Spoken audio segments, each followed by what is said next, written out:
Hi, I'm Paul Blackshaw from Meridian Agriculture, and I'm going to talk a bit today about budgeting and some tips and tricks when you're creating a budget. So the use of a cash flow budget is a really important management tool for managing the farm financial performance.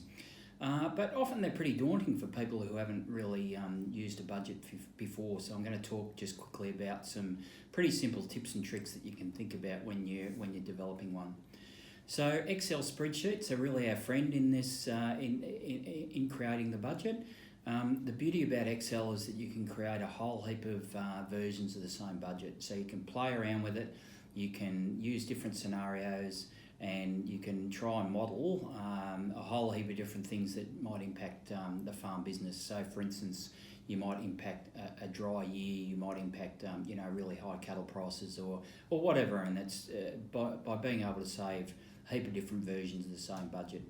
It can be a lot of fun, I suppose, playing around with it and seeing the impact of the performance on the business.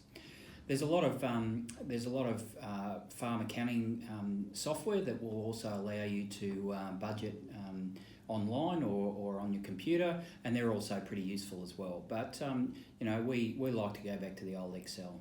Find it pretty simple. Some overriding comments on budgets and some of the things that they can do is that they can identify cash flow issues in advance in the business.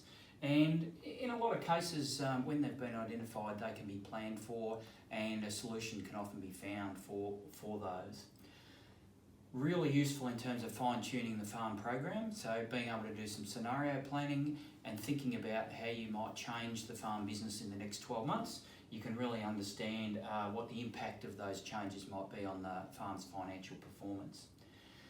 I think budgets are a fantastic communication tool, and that can be with your lenders, so your bank, to help them understand how your business is going to perform over the next 12 months, and a really good talking point with your accountant, but also with the family and other members of the business as well. Being able to have that set of figures to look at and think about is really good in terms of communication with the family.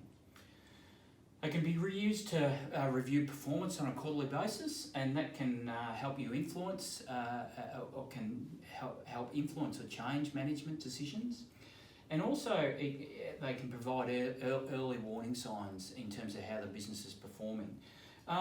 But also, they can highlight the fact that the business might be performing a bit better than you thought, and that you might be able to make some positive changes to the business along the way. One of the things to remember about budgets is that the average year never happens. So what we like to do is we like to use the term most likely scenario. So that's you making a pretty informed guess, I suppose, about what's likely to happen in terms of the commodity prices, inputs and weather scenarios for the next 12 months. Not always easy.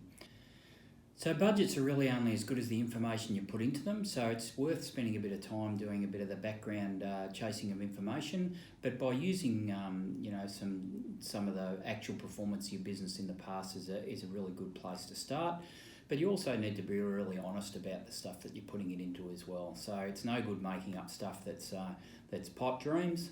You need to be pretty honest about it. So I think by using last year's actual figures is a really good place to start, and you're going to have a pretty good feel with what's going to change. So there'll be a lot of things in the business that really won't change a lot from year to year, or you might just bump them up a little bit to reflect inflation perhaps. But a lot of the other major costs and major income in your business, you'll be able to actually do a bit of background information to have a fair bit of accuracy around what they look like. And you might make some actual changes to the business as well. So you might decide that this year we're not going to put fertiliser on, so you can reflect that in your budget and see what that impact's going to have on the bottom line.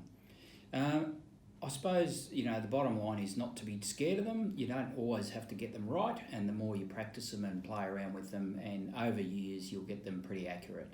But I think it's just a matter of starting.